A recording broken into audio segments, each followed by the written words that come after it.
계시록 3장 14절로 22절 말씀 우리 함께 같이 하나님의 말씀을 받겠습니다. 큰 소리로 받겠습니다. 라오디게아 교회의 사자에게 편지하라.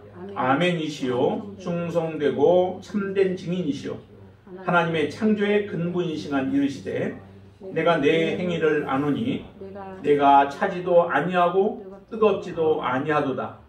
내가 차든지 뜨겁든지 하기를 원하노라. 내가 이같이 미지근하여 뜨겁지도 아니하고 차지도 아니하니 내 입에서 너를 토하여 버리리라. 내가 말하기를 나는 부자라 부유하여 부족한 것이 없다 하나 내 곤고한 것과 가련한 것과 가난한 것과 눈먼 것과 벌거벗은 것을 알지 못하는도다. 내가 너를 권하노니 내게서 불로 연단한 금을 사서 부유하게 하고 흰옷을 사서 입어 벌거벗은 수치를 보이지 않게 하고 안약을 사서 눈에 발라 보게 하라. 물은 내가 사랑하는 자를 책망하여 징계하노니 그러므로 내가 열심을 내라 회개하라. 볼지어다 내가 문 밖에 서서 두드리노니 누구든지 내 음성을 듣고 문을 열면 내가 그에게로 들어가 그와 더불어 먹고 그는 나와 더불어 먹으리라. 이기는 그에게는 내가 내 보좌에 함께 앉게 하여 주시기를 내가 이기고 아버지 보좌에 함께 앉은 것과 같이 하리라. 귀 있는 자는 성령이 교회들에게 하시는 말씀을 들을지어다. 아멘. 이제 요한계시록 교회들에게 보내는 편지 마지막 그 교회입니다. 라오디게아 교회에게 보내는 편지의 말씀을 통하여 우리가 함께 은혜를 나누고자 합니다. 이 라오디게아 교회는 지리적인 부분에 있어서는 교통의 중심지 역할을 했습니다.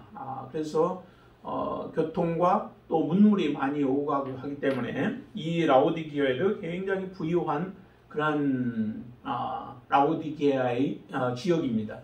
많은 부유함을 누렸었는데요. 다른 지역보다도 사대교회도 사실은 부유한 교회였고 에베소 교회 같은 교회도 많은 능력 있는 그런 교회였죠. 그러나 이 라오디게아 교회는 그 지역은 오히려 더 풍성함을 누리는 그러한 지역이었습니다. 그래서 많은 부유함을 누리는 얼마 정도였느냐면은 다른 것과 비교하지 못할 만큼 많은 부유함을 누렸는데요. 17년, AD 17년과 또 AD 60년경에 그 지진이 큰 지진들이 일어났었습니다. 소아시아 지역에. 그래서 그 지진으로 말미암아 많은 교회들이 사실은 다 파괴되어져 건물들이 파괴가 되어졌죠. 근데 그때 그 파괴로 인하여서 로마 정부로부터 사실은 지원을 받았습니다. 많은 교회들이 다시 재건하는데 그런데 이 유독 이 라오디게아만 이 지역만큼은 그런 중앙정부의 지원을 받지 않고 그걸 거부하고 자기들 자체적으로 건축하고 다시 재건했던 지역이 바로 이 라오디게아입니다. 그렇기 때문에 그만큼 많은 물질적으로 부유함을 누렸던 지역이 바로 이 라오디게아라고 하는 거죠. 그 안에 거하는 교회이기 때문에 이 교회도 풍부함이 넘쳤던 것 같습니다. 그러다 보니까 이 라오디게아 교회를 향하여서 주님께서는 이렇게 말씀하시죠. 주님의 모습은 14절에 이렇게 표현합니다. 아멘이시고 충성되고 참된 증인이시요 하나님의 창조의 근본이시니가 말씀하신다라고 말씀하시죠. 참 주님의 모습을 우리가 각 교회마다 특징 있는 모습으로 주님이 나타나셔서 주님의 모습을 보여주시면서 교회들에게 말씀을 하셨는데 그 주님의 모습을 보면서 사실은 그 교회가 주님 앞에 우리가 서 있는 자의 모습으로 자신들을 바라보면서 하나님의 말씀을 받게 되어진다면은 하나님의 말씀이 그들의 삶에 실제적인 영향을 미치게 되어질 겁니다. 여러분들도 마찬가지죠. 하나님이 어떤 분이시냐라고 하는 인식을 우리가 어떻게 가지고 있느냐에 따라서 우리의 신앙생활이 달라질 수 있습니다. 하나님은 인자하신 분이야. 하나님은 사랑의 하나님이야 라고만 생각한다면 우리의 삶은 죄 가운데 처해져 있으면서도 하나님의 사랑 타령을 하게 되어지죠. 그래서 하나님은 사랑이기 때문에 우리가 죄를 지어도 하나님은 긍휼히 여겨주시고 우리에게 기회를 주시고 하나님은 우리를 하나님의 능력으로 다시 돌이키실 것이다 라고 하는 그런 착각 속에 빠져서 우리는 죄를 지으면서도 그 죄가 우리를 심각하게 우리의 믿음을 파손시키고 있는 것을 알지 못할 때가 많습니다. 그러나 하나님은 사랑의 하나님이시지만 또한 하나님은 그 공의의 하나님이시다라고 하는 것까지도 우리가 함께 알고 그 하나님을 섬기게 되어진다면 우리가 혹시라도 알지 못하는 가운데 죄들을 범했다 할지라도 속히 그 공의로우신 하나님, 하나님 두려우신 하나님, 정의로우신 하나님 앞에 서야 할 우리의 자신을 바라보면서 우리가 죄 가운데서 돌이키게 되어지고 우리의 허물들을 벗어버리고 하나님 앞에 온전한 가운데 서는 그런 역사가 일어나게 되어질 거예요. 그런 하나님에 대한 인식이 그만큼 우리에게 중요합니다. 여러분들이 하나님을 정말 어떻게 생각하고 계신가요? 하나님은 한쪽으로 치우쳐진 분이 아닙니다. 오직 하나님은 진노만 베푸시는 분도 아니요, 오직 하나님의 사랑만 베푸시는 분도 아니시라는 거죠. 하나님의 사랑은 바로 십자가에서 잘 나타나신 것처럼 하나님은 우리를 사랑하여 그 사랑하는 아들, 정말로 사랑하는 아들이요 하나님과 같은 분이시지만은 십자가에 못 박아 죽이는 아픔도 겪으시지만 그 하나님의 사랑을 받아들이지 않는 자들에게는 하나님은 반드시 심판하시는 하나님이시다라고 하는 것을 우리는 기억하셔야만 합니다. 잊지 마셔야만 합니다. 그러실 때 우리는 하나님 앞에 바른 모습으로 서게 되어질 거예요. 오늘 이 예수님의 모습은 아멘이시다라고 말씀하시죠. 하나님이 말씀하시는 모든 것에 그렇게 되어질지다라고 하는 그런 고백을 통하여 하나님 앞에 온전한 순종을 하시는 분이 예수 그리스도이시죠.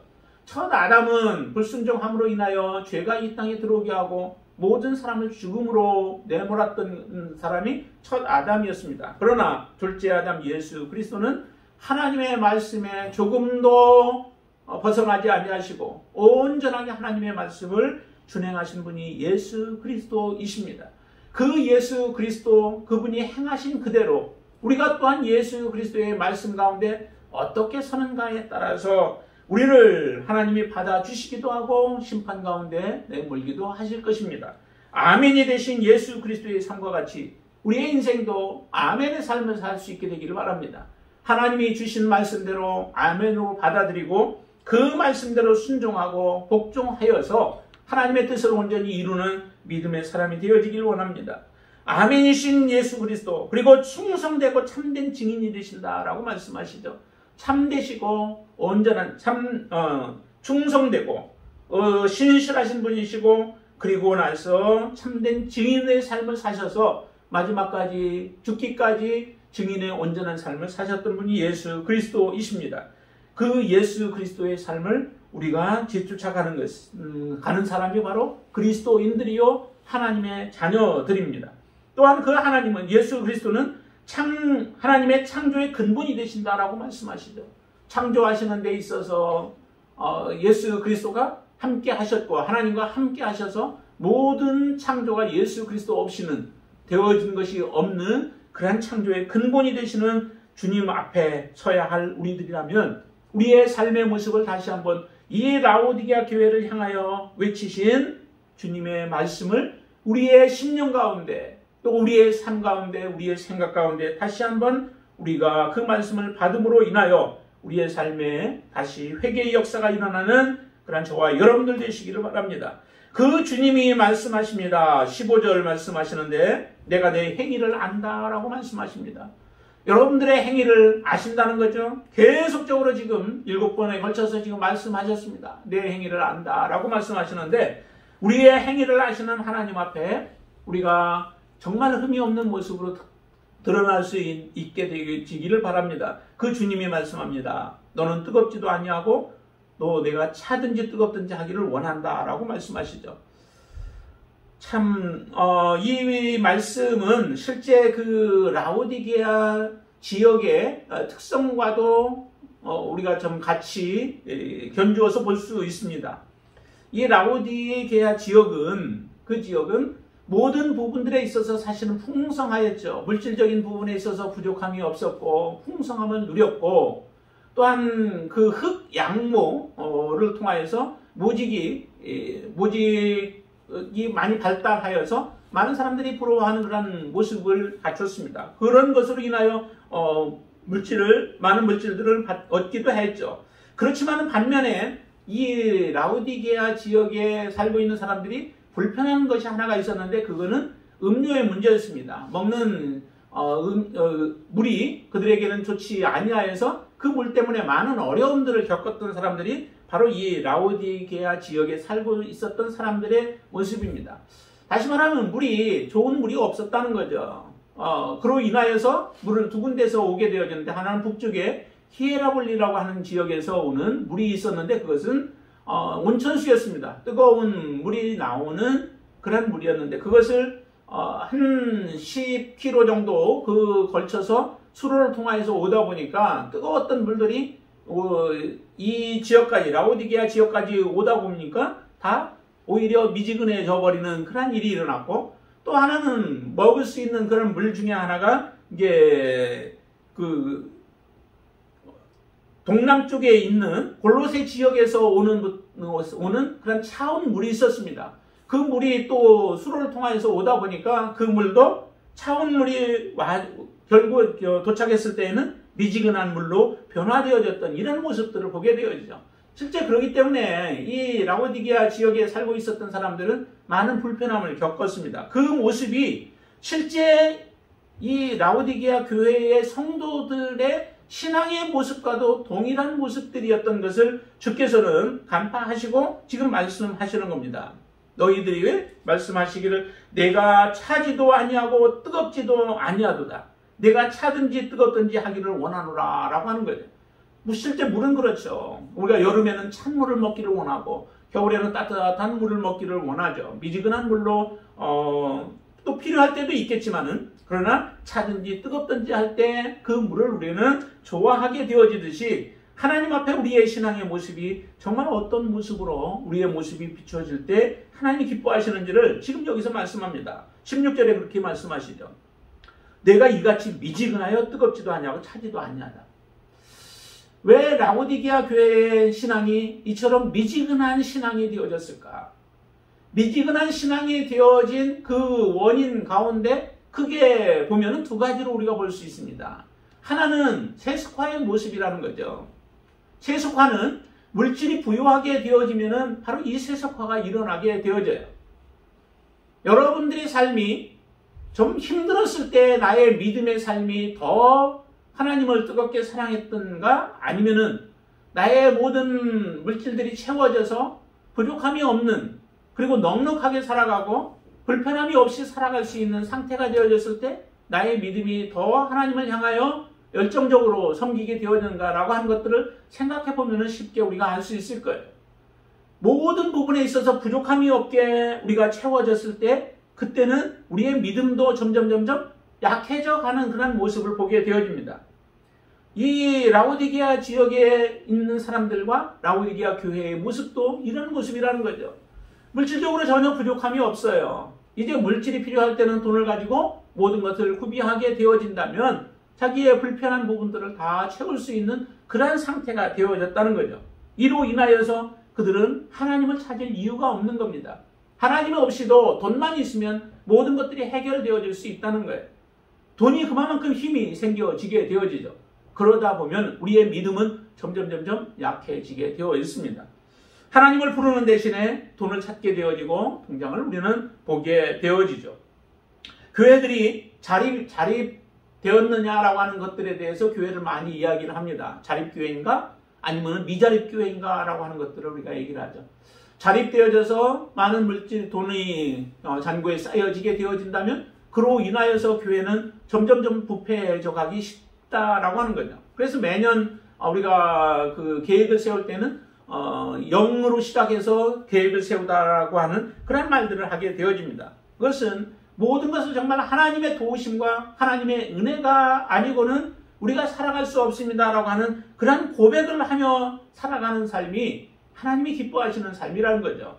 이스라엘 백성들이 광야에서 없이 살아가면서 오직 하나님의 손길만을 기대하고 바라보며 살아갔던 그때를 하나님은 추억하면서 그때를 신혼의 때라라고 하면서 하나님은 기뻐하십니다. 하나님이 도우심이 아니고는 살아갈 수 없다는 거죠. 여러분들의 인생은 어떻습니까? 하나님 없이도 넉넉하게 살아가실 수 있습니까? 하나님이 그렇게 풍성하게 주셨으면 그것으로 인하여 하나님을 바라보고 하나님을 찬양할 수 있다면 그것은 우리에게 축복이에요.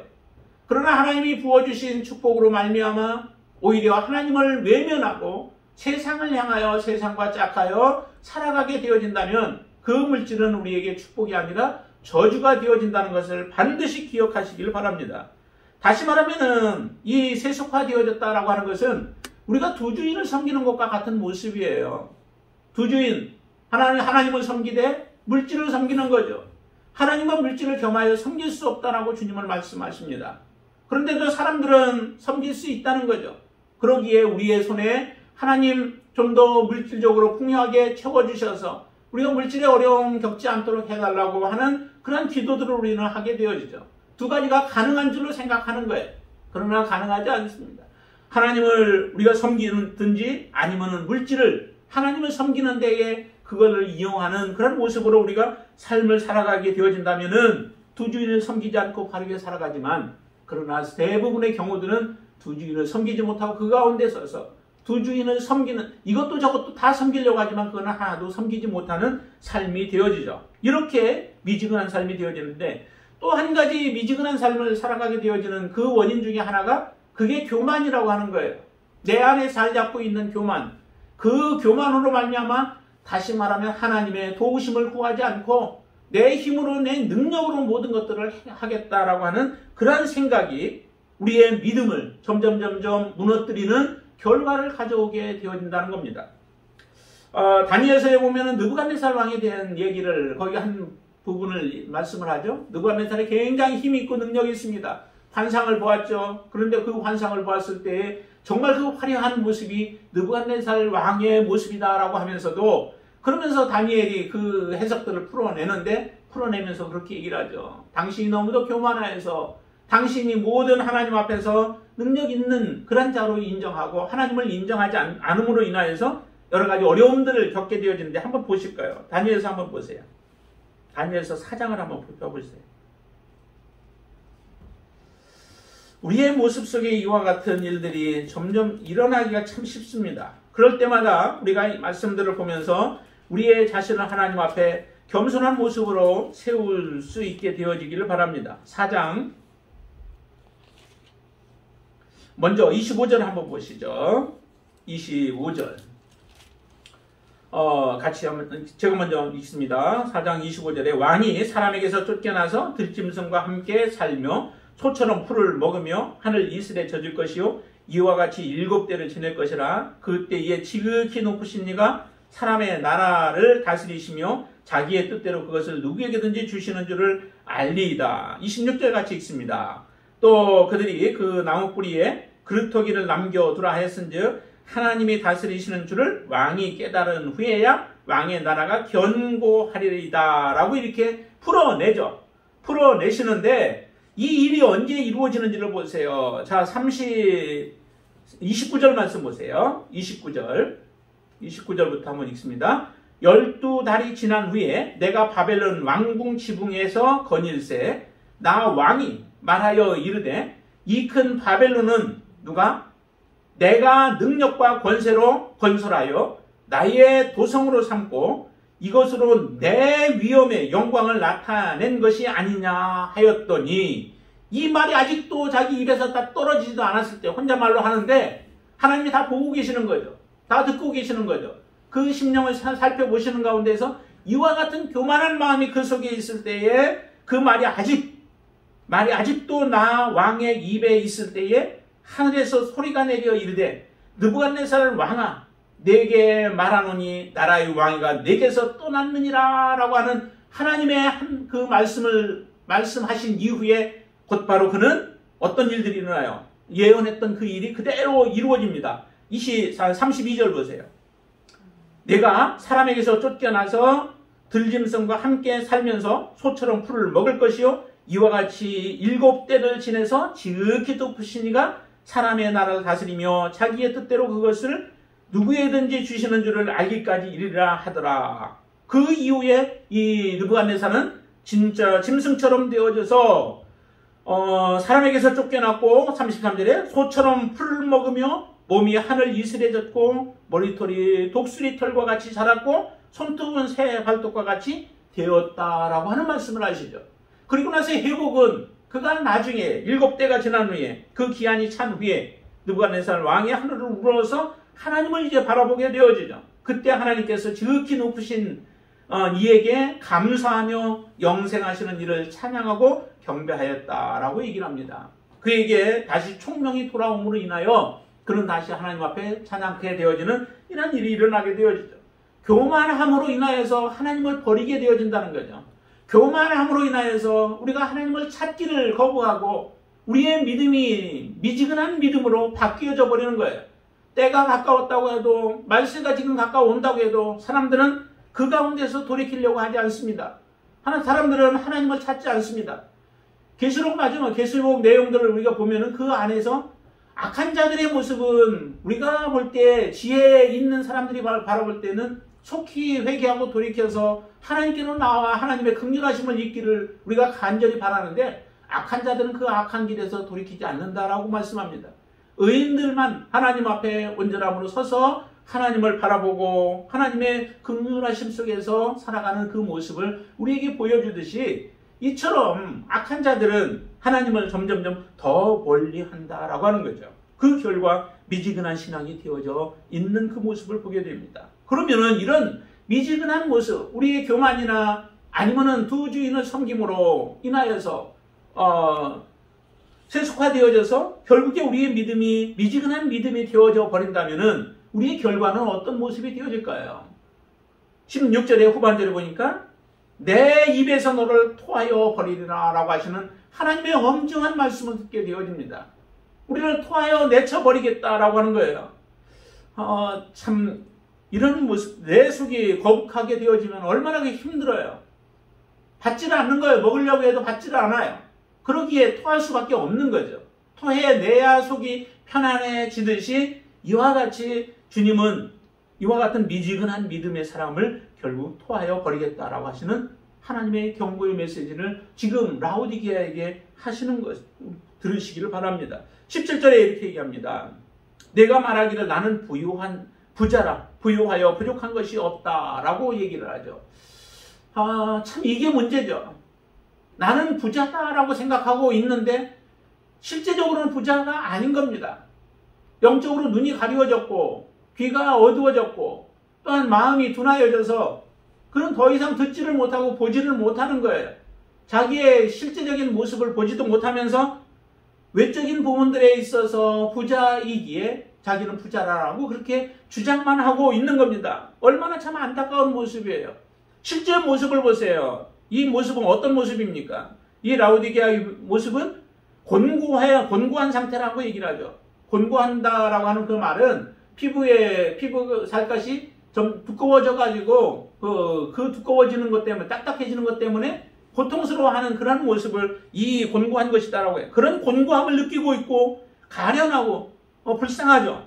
그리고 가난하고 실제적으로 영적으로는 가난한 상태에 있고 눈은 멀어서 아무것도 보지 못하는 거예요. 자기 자신조차도 보지 못하는 가운데 있고 벌거벗어서 지금 수치 가운데 놓여져 있어서 하나님 앞에 수치를 당할 그 날들이 점점 가까우고 있는데 그 모습은 보여지지 않습니다.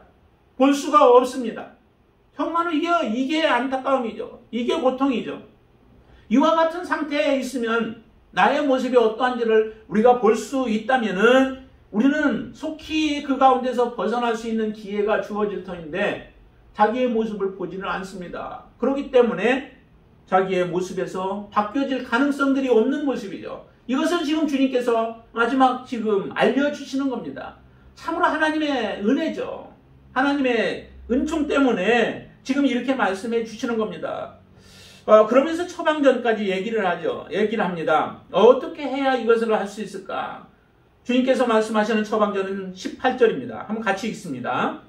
내가 너를 권하노니 내게서 불로 연단한 금을 사서 부유하게 하고 흰옷을 사서 입어 벌거벗은 수치를 보이지 않게 하고 안약을 사서 눈에 발라 보게 하라 라고 하시는 처방입니다.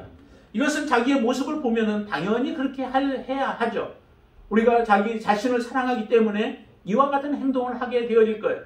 그러나 자신을 보지 못하면은 자기를 사랑해도 이와 같은 행동을 할 수 없는데 주께서 그 모습을 보게 하셨고 그리고 그 처방전까지도 말씀합니다.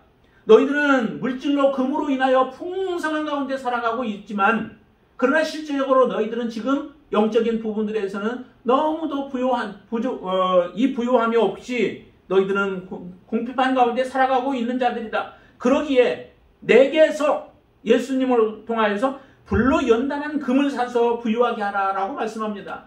불로 연단하는 것, 불로 연단을 하죠. 그러나 실질적으로 하나님의 자녀들에게 있어서 불로 연단한 금과 같은 것이 무엇입니까? 우리의 믿음 아니겠어요? 저와 여러분들의 믿음입니다. 믿음이 불로 연단한 금과 같은 모습이 되어야 되죠.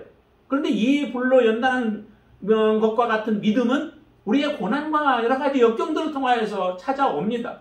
여러분들의 삶이 평탄한 삶으로 지속되어진다면 우리는 이런 믿음 갖기가 어렵습니다.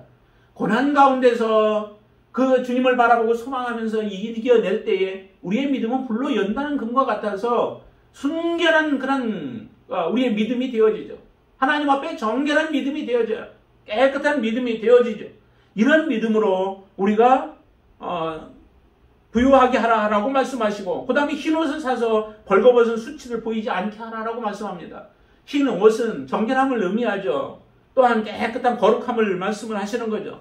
그래서 7장이라든지 아니면 14장과 같은 곳에서도 이 바로 흰옷에 대한 부분들을 말씀을 하시죠. 흰옷은 하나님을 믿는 하나님의 진정한 자녀들이 입는 그런 모습이에요. 그리고 환난 가운데서 나오는 자들이 흰옷을 입고 있는 모습으로 표현하고 있죠. 이처럼 흰옷을 사서 우리의 벌거벗은 수치를 감추어야 되죠. 예수 그리스도의 의의 옷을 입어서 예수 그리스도로 우리가 충만해지고 채워져서 거룩한 삶을 살아가는 그런 사람들의 삶을 지금 말씀을 하시는 겁니다. 그래서 흰옷을 사서 입어 벌거벗은 수치를 보이지 않게 해야만 주님 앞에 인정을 받게 됩니다. 마태복음에 보면은 그 잔치를 베풀을 때에 초청한 사람들이 있습니다. 그들에게 주인은 모든 사람들에게 다 옷을 나누어 주죠. 그래서 예복을 입고 있어야 하는데 그 중에 한 사람은 보니까 예복을 입지 아니한 자가 하나가 있어서 그에게 책망하되, 그리고 나서 왜 당신은 예복을 입지 않았냐라고 하는 책망 앞에 아무 대꾸할 말이 없습니다. 그때 손과 발을 묶어서 밖에 내어 던지게 되고 그는 밖에서 슬피 울며 이를 갈게 되어지는 일이 있다라고 말씀합니다. 우리는 예수 그리스도로 말미암아 의의 옷을 입어야 되죠. 예수 그리스도로 여러분들이 정결케 되어졌나요? 예수 그리스도만이 여러분들의 진정한 목적이 되어지고 삶의 의미가 되어지셨나요? 그 예수 그리스도가 우리를 벌거벗은 우리를 하나님의 앞에 부끄럽지 않도록 하실 분이 예수 그리스도이십니다. 모든 더러운 것들을 벗어버릴 수 있는 것은 오직 예수 그리스도의 그 은혜인 줄로 믿습니다. 그리고 안약을 사서 눈에 발라 보게 하라라고 얘기합니다. 안약은 이 라오디게아 지역에 유명한 그 안약으로 부르기아라고 하는 안약이 있었다고 합니다. 이것은 참 유명해서 많은 사람들이 찾았던 그런 안약이었죠. 그와 같은 너희들은 지금 그 안약이 유명하고 또 너희들이 금이 유명하고 너희들은 옷이 유명해서 그거를 자랑하고 있지만은 실제적으로 너희들의 모습은 그 자랑할 만한 것들이 아무것도 없다는 거예요. 믿음은 너희들이 점점 다 약해져 버리고, 또한 너희들의 옷은 실제적인 영적인 옷은 낡아져서 부끄러운 그런 모습으로 있고, 또한 눈은 약을 바르지 못하여서 안약을 바르지 못하여서 너희들이 눈병에 걸려있는 그러한 자들과 같은 모습이 지금 이 라오디게아의 교회의 모습이라고 하는 것입니다. 이런 라오디게아 교회를 향하여 주께서 하시는 말씀을 보세요. 자, 19절 우리 한번 같이 읽습니다. 무릇 내가 사랑하는 자를 책망하여 징계하노니 그러므로 내가 열심을 내라 회개하라 라고 하는 겁니다. 사랑하는 자이기 때문에 지금 주님이 말씀하시죠. 우리가 사랑하기 때문에 하나님의 메시지들이 우리는 귀에 들려올 거예요. 사랑하는 자에게 책망하시는 거죠. 히브리서에 보시면은 아들이기 때문에 그를 징계한다라고 말씀하시죠. 징계가 없다면 사생자라고 말씀하세요. 징계가 있다라고 하는 것은 사랑한다는 표현이다라고 하는 겁니다. 그러나 그 징계를 자녀들은 좋아하지 않죠. 그러다 보니까 점점 그들을 그냥 내버려 두게 되어진다면 결과적으로는 그들은 아들이 아닌 것과 같은 모습이 되어지고 그들의 삶은 망가지게 되어지는 것과 같은 모습이에요.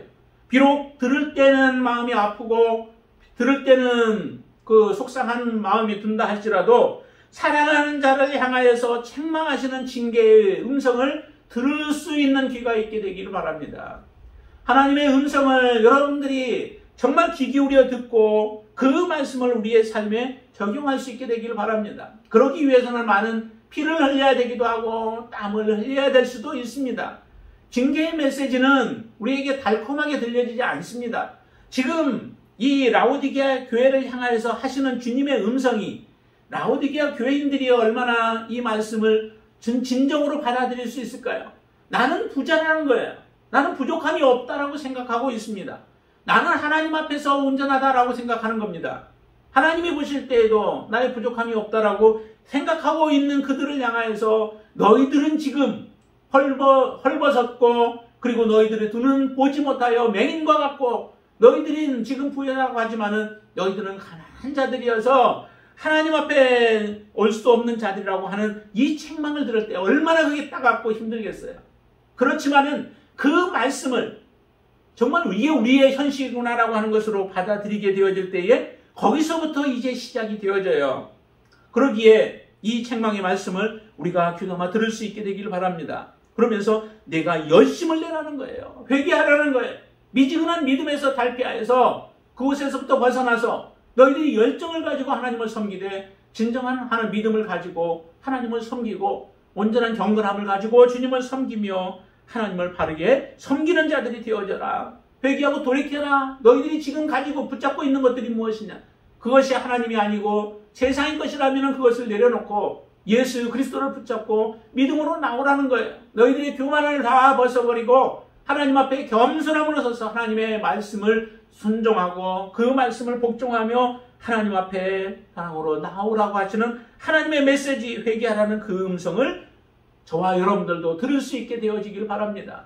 우리가 하나님 앞에 온전하게 서 있다면 그럴 걱정 없죠. 그러나 하나님 앞에 우리의 자신을 돌이켜보지 못한다면 우리도 이런 착각 속에 살아가고 있고 우리의 잘못된 신앙의 확신 속에서 우리를 가두어 둠으로 인하여서 우리의 믿음도 이렇게 되어질 가능성들이 많습니다. 라오디게아는 주님의 칭찬이 하나도 없습니다. 4대 교회도 그런 같은 모습이었죠. 이와 같은 모습으로 우리가 마지막에 선다면 그래도 라오디게아 교회는 지금 한번 책망이라도 하잖아요. 이렇게 책망을 통하여서 돌이킬 수 있는 기회를 주시는 하나님의 사랑이 있는데 여러분들에게도 들려지는 하나님의 메시지가 정말 내가 지금까지 살아온 삶의 방향에서 혹시라도 하나님의 뜻에서 벗어난 것이 있다면 우리가 돌이킬 수 있는 기회가 되어질 수 있게 되기를 주님의 이름으로 축원을 드립니다. 20절은 우리에게 말씀하시면 많이 여러분들 잘 아시는 말씀이에요. 그런데 이 말씀이 실제적으로 지금 누구에게 주시는 말은 우리가 전도할 때 많이 쓰는 말씀이기도 하지만은 이 말씀은 실제적으로 지금 라오디게아 교인들에게 지금 하시는 말씀 아니겠어요? 다시 말하면 라오디게아 교인들의 상태가 어떤 상태냐면은 불신자와 같은 모습 아니겠어요? 보세요. 20절. 볼지어다 내가 문 밖에 서서 두드리노니. 지금 주님이 문 밖에서 두드린대요. 누구든지 내 음성을 듣고 문을 열면 내가 그에게로 들어가 그와 더불어 먹고 그는 나와 더불어 먹으리라 라고 말씀하세요. 이게 전도용으로도 사용되어지 맞습니다. 그들에게도 해야 되죠. 예수 그리스도의 그 음성을 듣고 두드리는데 음성을 듣고 이 문을 열어야 주님께서 들어가서 함께 살아가는 삶이 되어지죠. 그런데 이게 그리스도인들, 지금 그리스도인이라고 생각하고 있는 자들에게도 이 말씀은 다시 들려져야 한다는 거예요. 저와 여러분들에게 이 말씀이 들려져서 내가 지금 혹시 주님을 받아들이지 못하고 내 밖에 두고 그렇게 살아가면서 내가 부유한 자라고 내가 풍성한 자라고 그렇게 살아가고 고백하며 살아가고 있지는 않는지를 보라는 거예요. 주님이 밖에 있다면 주님과 우리는 교제는 없습니다. 주님이 내 안에 계시다면 주님이 내 안에 계신 삶의 모습이 드러나야 되죠. 나의 삶을 통하여서 과연 예수 그리스도의 모습이 어떤 모습이 드러나고 있나요? 여러분들의 모습 속에서는 예수 그리스도의 삶이 무엇이 보여지고 있나요?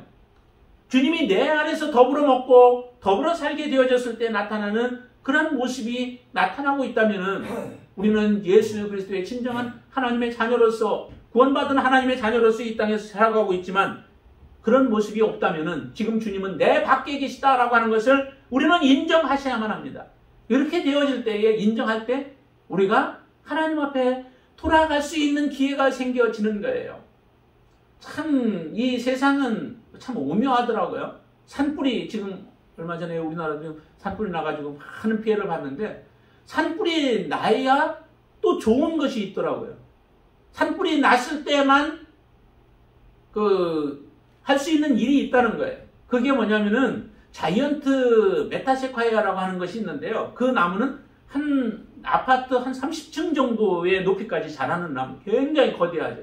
그렇기 때문에 자이언트라고 하는 그런 별칭이 이제 붙여지기도 했던 것 같은데, 그 나무의 씨앗은 보통 때는 벌어지지를 않는데요. 벌어지질 않다가 불이 나서 그 온도가 한 230도 뭐 이 정도 되어졌을 때, 그 온도가 되어졌을 때만 그 씨앗의 열매가 벌어진다는 거예요. 그리고 그 열기에 의해서 날아가서 다른 곳에 이제 떨어지게 되어지는데, 그곳이 이미 이제 불이 다 타버린 그런 지역들이면은 그곳에 안착해서 뿌리를 내리고 자라간다라고 하는 거죠. 참 희한하죠. 그와 같은 모습으로 그 밖에서 열이 없으면은 이게 벌어지지가 않는다는 거예요. 뜨거운 열이 주어지면 얼마나 고통스럽겠습니까? 그러나 그것이 오히려 자기를 살리고 번식해 되어지는 그런 결과를 낳게 되어지죠. 지금 라오디게아의 이런 책망의 말씀이 그들의 귀에 진정으로 들려진다면 그들은 회개의 역사가 일어나게 되어질 거예요. 그러나 이런 사랑의 메시지, 책망의 메시지, 또 문을 열라고 하시는 비신자들에게 하시는 말씀과 같은 이런 말씀을 하는데도 그들이 문을 닫아두고 주님의 음성을 받아들이지 않고 문을 열지 않는다면 결과적으로 그들은 더 이상 소망이 없습니다. 우리는 지금 어느 상태에 지금 와 있습니까? 어떤 상태의 모습입니까? 여러분들의 마음은 정말 부드러운 마음이십니까? 하나님의 음성 가운데 늘 반응하는 그러한 지혜로운 자들입니까? 얼마나 고통스러워요. 그러나 그 고통을 이겨낼 때에 우리는 진정으로 거듭나는 역사가 일어나고 하나님 안에서 온전한 믿음의 삶을 살아가는 하나님의 자녀가 되어질 줄로 믿습니다. 이제 우리가 이 7개 교회들을 향하여서 주신 말씀들을 보면은 주님의 메시지는 오직 한 가지예요. 너희들은 이기라라고 하는 거죠. 이겨라. 이런 어려움들을 너희들이 이겨내고 온전한 믿음 가운데 살아가는 거예요. 다시 말한다면 그 말은 너희들의 교회는 완전하라라고 하는 거예요. 너희들 한 사람 한 사람 믿음도 마찬가지예요. 여러분들의 믿음 한 사람 한 사람도 완전한 믿음을 가져라는 거예요. 완전하지 않으면은 그 교회는 하나님의 책망받고 하나님께서 그들은 버릴 수밖에 없다라고 하는 거예요. 하나님의 그 메시지, 교회여 완전하라, 성도여 완전하라, 나의 자녀들이여 완전하라, 나의 자녀들이여 이 세상 가운데서 세상을 본받지 말고 그 가운데서 너희들이 이겨라라고 하시는 하나님의 메시지가 여러분들이 붙잡고 마지막까지 하나님 앞에서 싸워야 할 그런 믿음의 싸움인 줄로 믿습니다. 그 싸움에서 승리하는 자가 돼서 이기는 자에게 주시는 하나님의 축복이 여러분들에게 임하고, 성령께서 말씀하시는 그 음성이 초대교회에 주셨던 이 말씀들이 지금 우리에게 울려 퍼지는 음성을 통하여 우리가 귀 있는 자가 되어져서 이 말씀으로 우리 자신을 하나님 앞에 바르게 세우고 완전한 자로 세우는 그러한 귀한 하나님의 말씀이 되어지기를 주님의 이름으로 축원을 드립니다. 기도하겠습니다. 할렐루야. 주님을 찬양합니다. 하나님, 우리 연약한 자들이었습니다. 무능한 자들이었습니다. 아무것도 할 수 없는 자이었습니다. 그런 우리들을 하나님께서 부르셔서 하나님의 자녀 삼아 주셨고, 하나님께서 이제 주시는 이 교회에 완전하라고 하시는 하나님의 메시지를 통하여 우리가 완전한 가운데 나아가는 자들이 되게 하여 주시옵소서. 하나님의 구원은 완전하였습니다. 하나님의 구속은 온전하였습니다. 하나도 부족함이 없습니다. 완전한 모습으로 우리의 모든 죄들을 다 씻어주신 그 완전함을 우리가 지키게 하여 주시고, 또 거룩한 가운데 서서 하나님을 섬기는 자들이 되어지도록 역사하여 주시옵소서. 세상이 우리를 유혹하고 미혹한다 할지라도, 또한 우리를 핍박한다 할지라도 하나님 그 가운데서 우리의 믿음을 지켜서 뜨거운 믿음, 또한 차가운 그런 물이 되어져서 주인을 시원케 해드릴 수 있는 우리의 믿음이 되어지도록 역사하여 주시옵소서. 우리 사랑하는 성도들이 이런 믿음으로 주님 앞에 서기를 원합니다. 뜨거운 믿음으로, 준비된 믿음으로 주님을 맞이하고 섬기는 자들이 되어지도록 역사하여 주시옵소서. 예수님의 이름으로 간절히 기도드리옵나이다. 아멘.